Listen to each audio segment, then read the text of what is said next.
Have you ever had a crush on an animated character before? Yeah, yeah. I mean, everybody has had to say Jessica Rabbit, right? I mean, come on. That's what she was built for. Almost. I mean, literally. And then I'm trying to think who else. And probably like, oh, who else? We know who I always thought. Not a crush like in the sexual way, but I always had a fond. I cared for a great deal. I thought he was really sweet. Dopey Dwarf. Dopey, of the Seven Dwarfs. That I always thought I just liked his ears, and I was always like, his hat's too big. A lot of the film is about seeking guidance from others. Who have been people in your career that have kind of lit the way for you?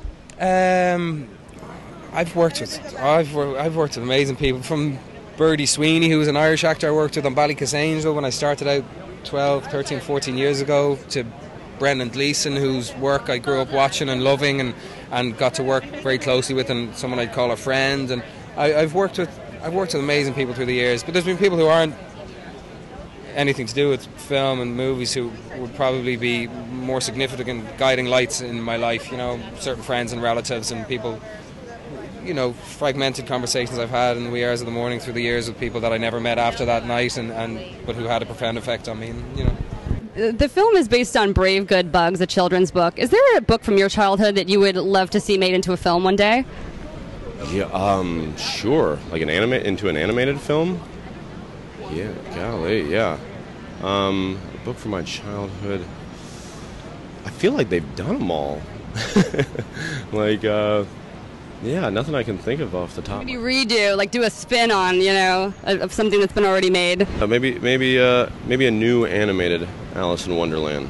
I know we did the Tim Burton one, but I love that story. I think it's fascinating. Maybe an animated version with this 3D world that we actually get to go down the rabbit hole with, or might be kind of funky. I mean, this was not less involving, because when we were working on it, it was very involving, but less of a commitment.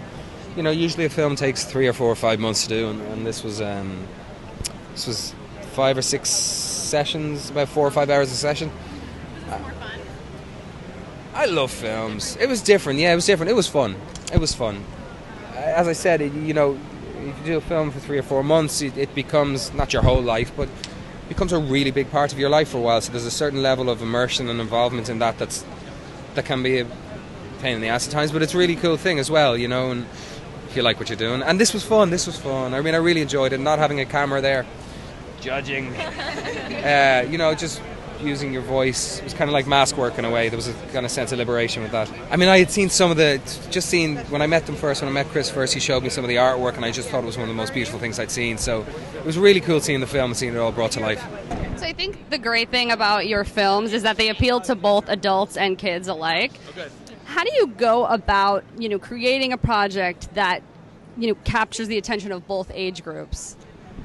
Oh, I don't know. I've been young and I've been old. I kind of know. I think we all share a lot of common experience, and I think the things that people think are just for kids or things that they think are just for adults aren't necessarily true. I know when I was a kid, I aspired up to what the adults were talking about and doing, and I wanted to see the movies that showed things that I didn't get, So part of this is, there's a lot of gigantic action and fun, imaginative adventure in this thing, I think, but there's also some very nuanced relationships between characters that I think kids may not get every note, but they're going to understand.